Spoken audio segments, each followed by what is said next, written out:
नमस्कार। यो समाचारमा स्वागत छ। म सचिता बुढाथोकी। म दिपेश घिमिरे। सुरु गरौँ अहिलेसम्मका प्रमुख समाचारबाट।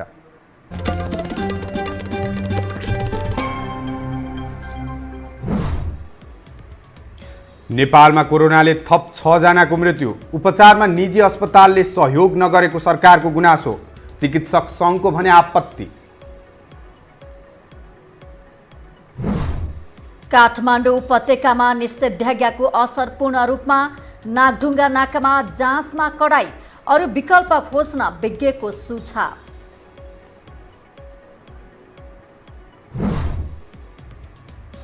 तीजको अघिल्लो साँझ आज दर खाने दिन। हिन्दू महिला व्रतको तयारी गर्दै। संक्रमणको त्रासले देखिएन रौनक। विश्वभर कोरोना संक्रमितको संख्या 2 करोड 26 लाख नाघ्यो। भारतमा स्थिति भयावह। एकै दिन 69,000 जनामा संक्रमण।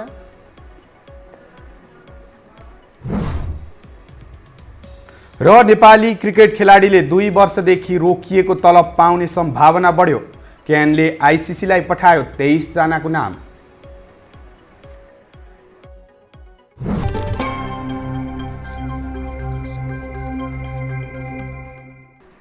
अब समाचार विस्तारमा।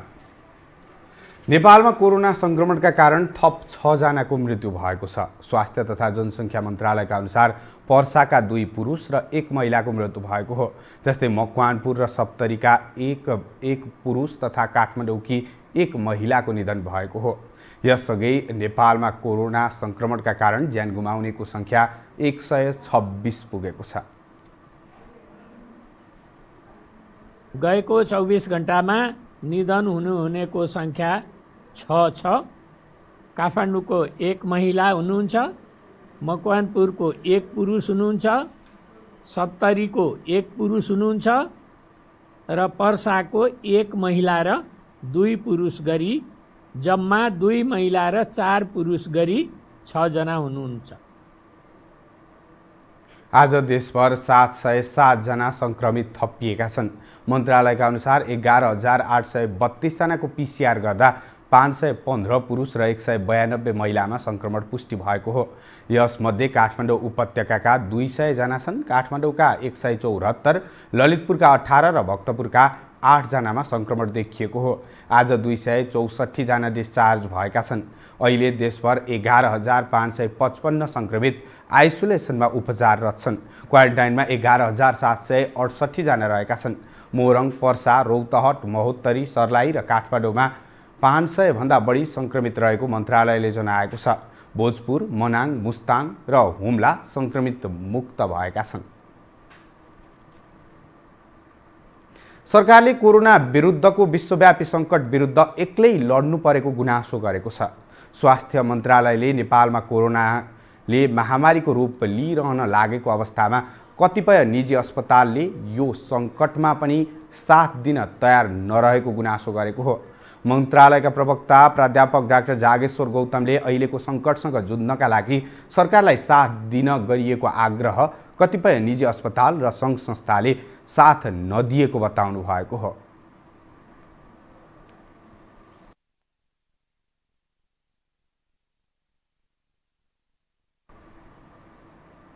प्रवक्ता गौतमले दिनदिनै कोरोना संक्रमित बढिरहेको अवस्थामा सरकार डटेर लागिरहेको समेत बताउनु भयो। उहाँले निजी क्षेत्रले असहयोग गरे पनि उपचारको व्यवस्था गरिएको दाबी गर्नुभयो।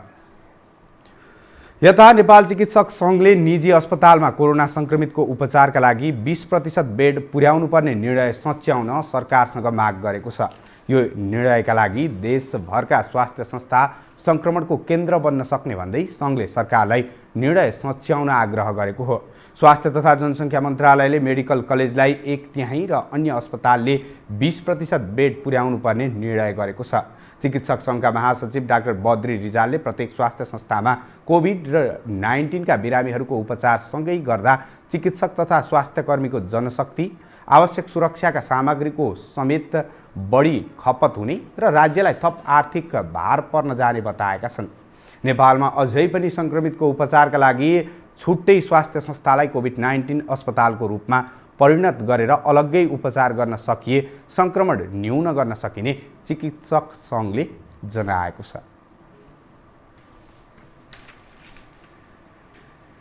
अब बाँकी समाचार।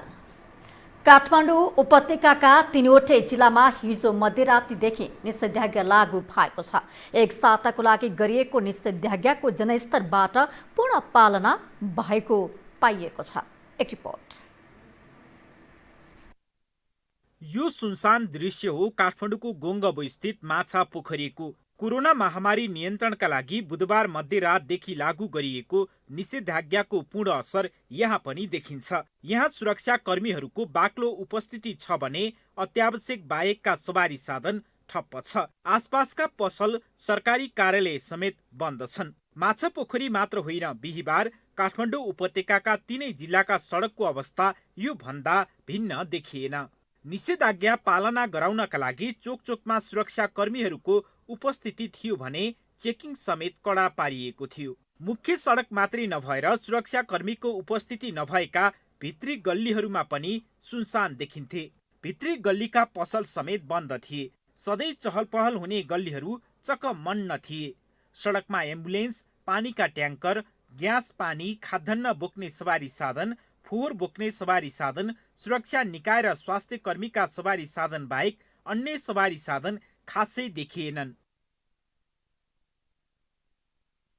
निषेधाज्ञाको पालना नगर्नेहरूलाई सुरक्षा कर्मीले नियन्त्रणमा लिएका छन्, तर विगतमा गरिएको लकडाउनमा भन्दा कम संख्यामा मात्रै निषेधाज्ञाको उल्लङ्घन गरेको देखियो। बिहिबार राजधानीमा देखिएको यो दृश्यले नागरिकले सरकारको आग्रह पूर्ण रूपमा मानेको अर्थ लगाउन सकिन्थ्यो। कोरोना नियन्त्रणका लागि जनताको यो सहयोग अपरिहार्य पनि छ, तर जनताले गरेको सहयोगलाई सरकारले कसरी बुझ्छ र निषेधाज्ञाको समयको कसरी सदुपयोग गर्छ त्यो भने हेर्न बाँकी छ। दर्शकवृन्द, आज निषेधाज्ञाको पहिलो दिन हो। पहिलो दिन काठमाडौँमा अत्यावश्यक बाहेकका सवारी साधन गुडेका छैनन् भने सुरक्षा चेकिङ समेत चुस्त रहेको छ। क्यामेरा पर्सन सञ्जय घिमिरेको साथमा सम्वेक बस्नेत, काठमाडौँ। काठमाडौँ उपत्यकामा एक हप्ते निषेधाज्ञा जारी भएसँगै उपत्यका छिर्ने नाकामा जाँचमा कडाई गरिएको छ। जिल्ला प्रशासन कार्यालयहरूले गैरातीबाट लागू हुने गरी उपत्यकाभित्र निषेधाज्ञा जारी गरेसँगै नागढुङ्गा नाकामा चेक जाँचमा कडाई गरिएको हो। उपत्यका भित्रिने सवारीहरूमा प्रहरीले चेक जाँचमा निकै कडाई गरेको छ। नागढुङ्गा नाकबाट खाद्यान्न, फलफुल, औषधि, तरकारी र मासुजन्य सामग्री बाहेकका सवारी साधनलाई मात्रै उपत्यका भित्रिन दिएको छ। एम्बुलेन्सहरू भने निर्वाध रूपमा उपत्यका भित्री रहेका छन्। निर्माणजन्य सामग्री र अन्य सामग्री लिएर आएका सवारीहरूलाई नाकाबाटै फिर्ता पठाइएको छ। चेक जाँचमा कडाई भएपछि नागढुङ्गामा निकै लामो जाम देख्न सकिन्छ। उपत्यकाबाट बाहिर जाने सवारी न्यून मात्रामा भए पनि उपत्यका भित्रिने सवारीको संख्या अधिक रहेको छ।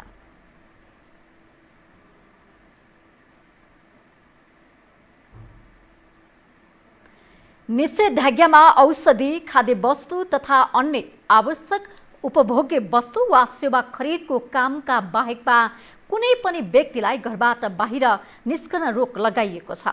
अत्यावश्यक सेवा तथा वस्तु बाहेकका अन्य सबै प्रकारका व्यापार व्यवसाय सञ्चालन गर्न निषेध गरिएको छ। निषेधाज्ञामा के गर्न पाइन्छ, के गर्न पाइँदैन त? हेरौँ यो रिपोर्ट। अत्यावश्यक सामग्री लगायतका मालवाहक ढुवानीका सवारी साधन, स्वास्थ्यकर्मी तथा सुरक्षा निकायले प्रयोग गर्ने सवारी बाहेक काठमाडौँ उपत्यकाभित्र सवारी प्रवेशमा निषेध गरिएको छ। जिल्लाभित्रका सबै प्रकारका निजी तथा सार्वजनिक यात्रुवाहक सवारी साधन समेत सञ्चालन गर्न पाइने छैन। राष्ट्र सेवक कर्मचारीको हकमा सम्बन्धित कार्यालय वा निकायले न्यूनतम कर्मचारी संख्या निर्धारण गरी कार्यालयले जारी गरेको फोटो सहितको परिचय पत्रको आधारमा बिहान 9 बजेदेखि 10:30 बजेसम्म र दिउँसो 3 बजेदेखि 5:30 बजेसम्म आवागमन गर्न पाइनेछन्। त्यसबाहेकका अन्य सवारी सञ्चालन गर्न पाइने छैन। हाम्रो यो आदेशको यदि कसैले उल्लङ्घन गर्छ भने संक्रामक रोग ऐन 2020 र स्थानीय प्रशासन ऐन 2028 बमोजिम हामीले चाहिँ अब अवस्था हेरेर 500 रुपियाँसम्म जरिमाना गर्ने र चाहिँ तपाईँको 1 महिनासम्म कैद गर्ने अधिकार चाहिँ दिएको छ र त्यो हिसाबमा चाहिँ अब कारबाही चाहिँ हामी अगाडि बढाउँछौँ यदि कसैले अटेर गरेर यो आदेशको उल्लङ्घन गर्छ भन्ने। कुनै पनि भेला, महोत्सव, जात्रा सञ्चालन गर्न, मानिसहरू भेला हुन, भिडभाड गर्न, सभा जुलुस गर्न समेत निषेध गरिएको छ। परम्परागत र दैनिक रूपमा भइआएका दैनिक हुने आन्तरिक नित्य पूजाबाहेकका सम्पूर्ण धार्मिक सांस्कृतिक गतिविधि सञ्चालन तथा जमघट, सबै प्रकारका सभा, गोष्ठी, seminar, cinema hall, party palace, मनोरञ्जन स्थल, salon, beauty parlour, swimming pool, gymkhana, समूहमा खेलिने खेल, पुस्तकालय, सङ्ग्रहालय तथा चिडियाखाना समेत सञ्चालन गर्न पाइने छैन। शैक्षिक संस्थाहरू, प्रशिक्षण केन्द्रहरू, ट्युसन सेन्टर, भाषा कक्षा लगायत जमघट हुने गतिविधि समेत सञ्चालन गर्न पाइँदैन। फुटपाथ वा खुल्ला ठाउँमा र ठेलागाडा वा साइकलमा सञ्चालन हुने व्यवसाय तथा कवाडी सङ्कलन, होटल, रेस्टुरेन्ट सञ्चालन गर्न पाइने छैन। अत्यावश्यक कामका लागि घर बाहिर निस्कनु परेमा अनिवार्य रूपमा मास्कको प्रयोग र न्यूनतम भौतिक दूरी कायम गर्नुपर्नेछ। सरकारले कोरोना रोकथाम तथा नियन्त्रणको लागि भन्दै काठमाडौँ उपत्यकामा फेरि निषेधाज्ञा जारी गरेको छ। तर विज्ञ भने निषेधाज्ञा कोरोना नियन्त्रणको उपाय नभएको बताउँछन्। एक रिपोर्ट। सरकारले लकडाउन हटाएको 1 महिना नपुग्दै काठमाडौँ उपत्यकामा फेरि निषेधाज्ञा जारी गरेको छ। करिब 4 महिना लामो देशव्यापी लकडाउनले संक्रमण फैलिन नपाएको अनुमान गरिएको थियो। तर लकडाउनका कारण मानिस रोगले भन्दा भोकले मर्ने स्थिति आएको भन्दै विरोध पनि हुन थाल्यो। संक्रमण नियन्त्रणमा आएको ठानेर सरकारले लकडाउन हटायो। जनजीवन सहज पार्न हटाएको लकडाउनलाई सर्वसाधारणले संक्रमण नियन्त्रणमा आएको रूपमा बुझे। लापरवाही गर्ने क्रम बढ्यो। अन्ततः देशका विभिन्न स्थानमा निषेधाज्ञा गर्नुपर्ने स्थिति आयो। तर विज्ञ भने लकडाउन र निषेधाज्ञा कोरोना संक्रमण नियन्त्रणको उपाय नभएको बताउँछन्। तपाईले 6 महिनादेखि 1 वर्ष लकडाउन गरिदिनुहोस् न, त्यसको उपयोगिता के त? भनेपछि यो सुध्रिने अनुशासित हुने कतातिर आउँछ भन्दा हाम्रोतिर आउँछ हो। त्यो बेलामा चाहिँ लकडाउन या केही निषेधाज्ञा गरेछ भने त्यसको फाइदा पनि लिउँ के मैले भनाइ चाहिँ त्यो छ। त्यो कसरी फाइदा लियो भने त्यही बेलामा चाहिँ फटाफट कहाँ के कस्तो छ, कुन अवस्थामा छ, हामीलाई कति चिकित्सक चाहिने, हामीले के थाउनु पनि त्यो गर्न चाहिँ भुल्यो भने अनि 3 महिना अगाडिको लकडाउन पछि जे अवस्था आउँछ फेरि त्यही अवस्था दोहोरिने सम्भावना। एक ठाउँबाट अर्को ठाउँमा जाने मानिसको जाँच नहुँदा र उनीहरूले सुरक्षाका उपाय नअपनाउँदा संक्रमण फैलिएको विज्ञको बुझाइ छ। तर लकडाउन वा निषेधाज्ञाले मात्र कोरोना नियन्त्रणमा नआउने उनीहरूको भनाइ छ। चिकित्सकको सेक्युरिटीको लागि विशेष सरकारले चिकित्सक र स्वास्थ्य कर्मीको सेक्युरिटीको लागि विशेष पहल गर्नुपर्छ। र हामी चिकित्सकले पनि यो राष्ट्रिय सङ्कल्प हो, आम जनताको स्वास्थ्यको सरकार विषय हो। हामी कसैलाई खुसी पार्ने या चाकरी गर्ने, कसैसँग नजिक टाढा हुने होइन, जनतालाई स्वास्थ्य सेवा दिने हो। त्यस कारण हाम्रो कर्तव्य हो भनेर सोच्नुपर्छ जस्तो लाग्छ। अब चाहिँ सरकारले के गर्नुपर्छ भने लामो समयसम्म लकडाउन गर्न अथवा निषेध गर्न अब चाहिँ मिल्दैन। आरटीपीसीआर छ, त्यो चाहिँ दिनको 22,000 गर्ने हाम्रो क्षमता छ भने त्यसलाई चाहिँ पुलिङ मेथडबाट गर्दाखेरि दिनमा झन्डै 1 लाख जनाको चाहिँ टेस्ट गर्न सकिन्छ। 4 महिना लामो लकडाउनका कारण जनजीविकामा असर परेको गुनासो आएको थियो। अहिलेको निषेधाज्ञा लम्बिँदै जाँदा विशेष गरी मजदुर वर्ग रोगले भन्दा भोकले मर्ने स्थिति आउन सक्छ। हाल गरिएको निषेधाज्ञाको सदुपयोग गरी सरकारले सर्वसाधारणको आवतजावतमा कडाई गर्नुपर्छ। पीसीआरको दायरा फराकिलो पार्नुपर्छ। निषेधाज्ञा लम्ब्याउनु कोरोना नियन्त्रणको अचूक उपाय होइन। यो हो टेलिभिजनका लागि क्यामेरामा डीबी मगरका साथमा लीलामाया ठटाल, काठमाडौँ। हामीसँग समाचार अझै बाँकी छन्, अहिलेलाई विश्राम।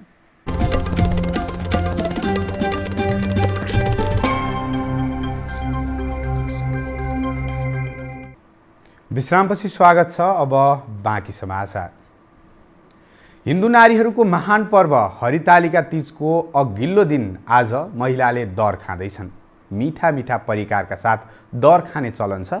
आजको दिनमा टाढा टाढा रहेका चेलीबेटी बोलाएर दर खुवाउने गरिन्छ। तर यसपटक कोरोना भाइरस संक्रमणको जोखिमका कारण देशका अधिकांश स्थानमा निषेधाज्ञा र लकडाउन गरिएका कारण यस वर्ष चेलीबेटीले आआफ्नो घरमा दर खाएर तीज मनाउँदैछन्। खिर, हलुवा, ढकनी, घिउ, दही, दूध, मिठाई, फलफुल लगायतका मिठा मिठा परिकारलाई दरको रूपमा खाने प्रचलन छ। कोरोनाको जोखिमका कारण यस वर्ष तीजमा पनि पशुपति लगायत देशभरका शिवालय नखोल्ने भएका छन्। घरमै बसेर तीज मनाउन प्रशासन र विज्ञले आग्रह गरेका छन्। महिलाहरूको हरितालिका तीज यसपालि खल्लो हुने भएको छ। कोरोना संक्रमणको त्रास र ठाउँ ठाउँमा गरिएको निषेधाज्ञाका कारण जुन यो रौनकहीन अवस्था हुने गरेको थियो यो खल्लो हुने निश्चित देखिएको छ। एक रिपोर्ट। नेपाली हिन्दू महिलाहरूको महत्त्वपूर्ण पर्व हरितालिका तीज अर्थात् अटल सौभाग्यको कामना गर्दै व्रत बस्ने दिन। तीज मनाउन छोरीचेली अघिल्लो दिन नै माइती पुग्ने गर्दछन्। यसरी माइती पुगेका दिदीबहिनीलाई दाजुभाइले मिठो मसिनो पकाएर खुवाउने चलन रहेको छ, जसलाई दर खाएको भनिन्छ। तीजको दिन व्रत बस्ने महिलाले मध्यरातसम्म मिठा मिठा परिकार खानेर नाचगान गर्ने चलन छ। मुलुकमा कोरोना संक्रमणको कहर नहुँदो हो त यतिखेर गाउँ सहर सब तीजको रौनकमा रङ्गिरहेका हुन्थे। तर संक्रमणको त्रासका कारण अधिकांश महिला यस वर्ष माइत जान पाएका छैनन्। त्यसैले घरमै बसेर मिठो मसिनो खाएर मनाउने धेरैको योजना रहेको छ। यसपालि तीज त एकदमै खल्लो छ होइन। अब बाहिर निस्किन नि पाइरहेको छैन। अब कति मन्दिरहरू गइन्थ्यो, रमाइलो गरिन्थ्यो, अब त्यो पनि गर्न पाइएन। अब घरहरू माइत नजिक हुनेहरू माइत गइन्थ्यो, अब माइत पनि जान पाइँदैन। अब यस्तै छ, यो बाजी कोरोनाले धेरै गरिरहेछन्, अब गाह्रो छ। यसपालि त डामाडोल नि के रमाइलो हुनु र अहिले वर्ष त न माइत जान पाइयो, न छोरछोरी आउनु पाए, न आफ्ना छोरीबेटी आउनु पाए होइन, न आफू जानु पाइयो। त्यही हो, घरमा दुध ल्याएछ, भरे खिर पकाउनु पर्ला, छोरी आइछ त्यहाँ जोर पाडिदिया छोरी, त्यही नै हो। कोरोना संक्रमणका कारण मुलुकका सबै क्षेत्र प्रभावित भएका छन्। त्यसमा पनि चाडपर्व अछुतो रहन सक्दैनन्। अहिलेको अवस्था भनेको संक्रमणबाट जोगिन कसरी सावधानी अपनाउने भन्ने नै हो। संक्रमण फैलिन नदिन काठमाडौँमा एक साता निषेधाज्ञा जारी गरिएको छ। त्यसैले पनि घरभित्रै रहेर सुरक्षित तरिकाले तीज मनाउन आवश्यक छ। यो हो टेलिभिजनका लागि क्यामेरामा सञ्जय घिमिरेका साथमा लीलामाया ठटाल, काठमाडौँ। आयुर्वेद सिद्धान्तमा आधारित स्वस्थ जीवनशैली नामक पुस्तकको लोकार्पण गरिएको छ। आयुर्वेद चिकित्सक डाक्टर सन्तोष कुमार ठाकुर, डाक्टर मिथिलेश कुमार शाह र डाक्टर निर्मल भुषालद्वारा लिखित पुस्तक काठमाडौँमा आज सङ्घीय मामिला तथा सामान्य प्रशासन मन्त्री हृदेश त्रिपाठीले लोकार्पण गर्नुभएको हो। पुस्तक लोकार्पण गर्दै त्रिपाठीले स्वस्थ र स्वच्छ जीवनशैलीका लागि पुस्तक अनिवार्य रहेको बताउनुभयो। लेखक डाक्टर ठाकुरले पुस्तकमा नेपालमा आयुर्वेदको वर्तमान अवस्था, आयुर्वेद सिद्धान्त, प्रकृति विमोचन, दिनचर्या, ऋतुचर्या, योग, रोग प्रतिरोधी क्षमता, भान्सा तथा घर परिवारका औषधि जडीबुटीका विषयवस्तु समावेश भएको बताउनुभयो। अब पालो आर्थिक समाचारको।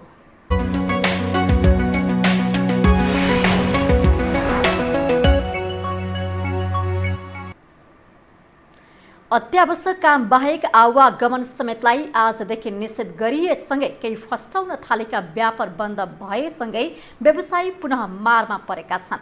राहतको प्याकेज खोजिरहेका व्यवसायीलाई पुनः सुरु भएको निषेधाज्ञाले पिरोलेको छ। एक रिपोर्ट। सरकारले काठमाडौँ उपत्यकामा बिहिबारदेखि निषेधाज्ञा जारी गरेसँगै व्यवसायी आक्रोशित बनेका छन्। 3 महिना लामो लकडाउनपछि केही समय खुलेको बजार पुनः बन्द गर्नुपर्दा उनीहरू आक्रोशित बनेका हुन्।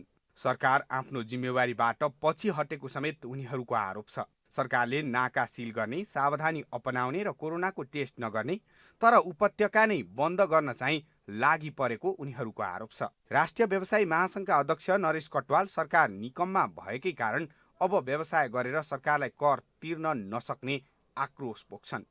यो सरकार आफू चाहिँ पन्छिने एउटा जिम्मेवारी एउटा पन्छिने काम जस्तो देखिन्छ।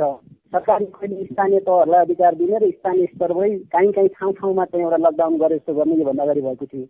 अहिले चाहिँ अब 3टा जिल्ला काठमाडौँ, ललितपुर, भक्तपुरलाई जुन एउटा चाहिँ जारी गरिएको छ, यो जिल्लाहरूलाई अधिकार दिएर सरकार आफू चाहिँ जिम्मेवारी देखिन्छ। यता उद्योगीहरू पनि सरकारले जारी गरेको निषेधाज्ञा वैज्ञानिक नभएको तर्क गर्छन्। सरकारले सहुलियत दिएर सावधानी अपनाउँदै उद्योग सञ्चालन गर्न दिन्छ भन्ने आशा भए पनि त्यस्तो नभएको उनीहरूको गुनासो छ। अहिले निषेधाज्ञा गरेर 10-15 दिनपछि चाहिँ कोरोना भाइरस सकिन्छ भन्दै उनीहरूले प्रश्न गरिरहेका छन्। व्यवसायहरूलाई त गाह्रै छ, व्यवसायहरू गर्नु नपाएपछि उनीहरूको अब यसले हामीलाई एउटा विश्वस्त गर्ने कुरो के छैन भनेदेखि यसले अब कोरोनालाई रोक्छ भन्ने कुरा विश्वस्त गर्ने चाहिँ आधार पटकै देखिएको छैन। व्यवसायहरू बाध्यताले अहिले बन्द गरिरहेका छन्। व्यवसायहरूले व्यवसाय गर्न पाएन भने हाम्रो खर्च चाहिँ चलिरहने, हाम्रो ब्याज बैङ्कले लिइरहेछ, हामीले बैङ्कलाई ब्याज पनि नतिरौँ नेपालीलाई तलब तिर्नुपर्ने। मासिक लाखौं भाडा तिर्ने व्यवसायीहरूलाई भाडा तिर्ने समस्या परेको छ। त्यसैले केही त पसल छाड्ने र बिक्री गर्ने अवस्थामा पुगेका छन्। काठमाडौँ उपत्यकामा लकडाउनपछि व्यापार 5% भन्दा कम हुँदै आएको थियो भने निषेधाज्ञापछि त्यो पनि गुमेको छ। नेपाल स्टक एक्सचेन्ज नेप्से परिसूचक आज नेप्से 6.28 अङ्कले बढेर 1397 बिन्दुमा पुगेको छ। त्यसैगरी नेप्सेका अनुसार आज 39,31,29,068 रुपियाँको कारोबार भएको छ। आज म्युचुअल फन्ड र होटल बाहेकका सबै समूहहरू बढेका छन्। आज समृद्धि फाइनान्स कम्पनीको सेयर मूल्य 9.92 अङ्कले बढेको छ। त्यस्तै सिबी लघुवित्त वित्तीय संस्थाको सेयर मूल्य पनि 5.75% ले बढेको छ। गुमाउने कम्पनीमा जोशी हाइड्रो पावर अगाडि छ, जसको सेयर 6.45% ले ओह्रालो लागेको छ। हामीसँग अन्तर्राष्ट्रिय र खेल समाचार अझै बाँकी छन्। अहिलेलाई विश्राम।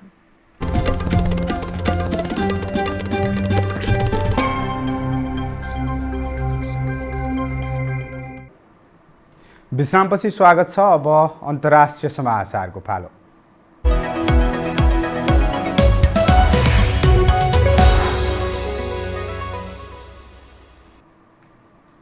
भारतमा एकै दिन 69,000 कोरोना संक्रमित थपिएका छन्। पछिल्लो 24 घण्टामा 69,196 जना संक्रमित थपिँदा 980 जनाको मृत्यु भएको छ। भारतमा अहिलेसम्म संक्रमितको संख्या 28,52,000 पुगेको छ भने मृतकको संख्या 54,000 नआएको छ।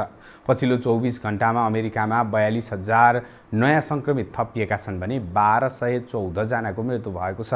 ब्राजिलमा 48,541 जना संक्रमित थपिँदा 1,170 जनाको मृत्यु भएको छ।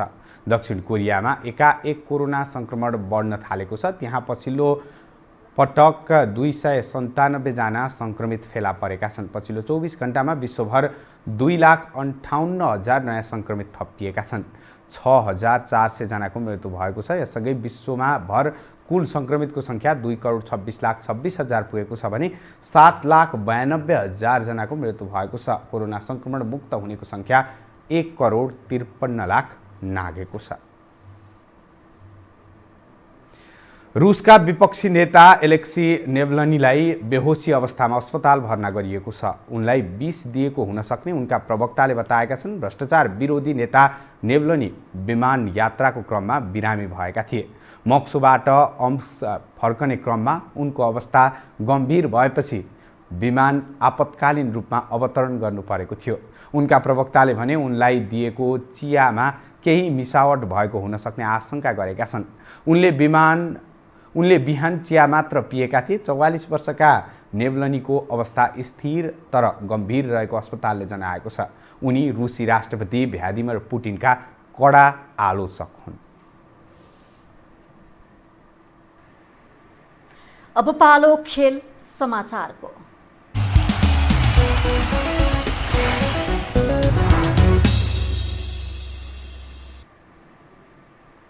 नेपाल क्रिकेट संघ क्यानले क्रिकेट खेलाडीको तलब निकासाको लागि अन्तर्राष्ट्रिय क्रिकेट काउन्सिल आइसिसीमा 23 जनाको नाम पठाएको छ।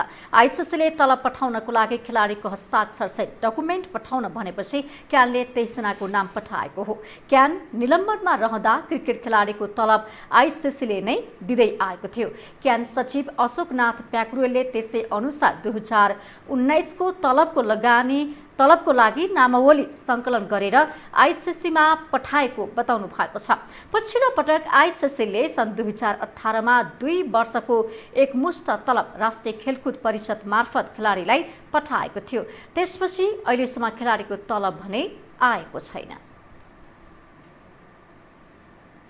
खेल समाचार सँगै हामी यो समाचारको अन्त्यमा आइपुगेका छौं। बिदा हुन अघि प्रमुख समाचार पुनः एकपटक।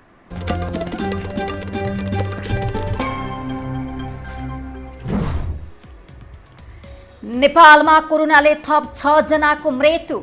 उपचारमा निजी अस्पतालले सहयोग नगरेको सरकारको गुनासो, चिकित्सक संघको आपत्ति। काठमाडौँ उपत्यकामा निषेधाज्ञाको असर पूर्ण रूपमा नागढुङ्गा नाकामा जाँचमा कडाई अरू विकल्प खोज्न विज्ञको सुझाव। त्यसको अघिल्लो साँझ आज दर खाने दिन हिन्दू महिला व्रतको तयारी गर्दै संक्रमणको त्रासले देखिएन रौनक।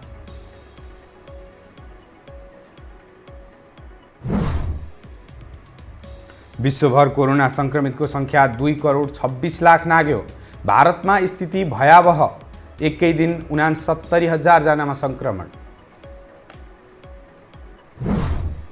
र नेपाली क्रिकेट खेलाडीले 2 वर्षदेखि रोकेको तलब पाउने सम्भावना बढ्यो। क्यानले आइसिसीलाई पठायो 23 जनाको नाम।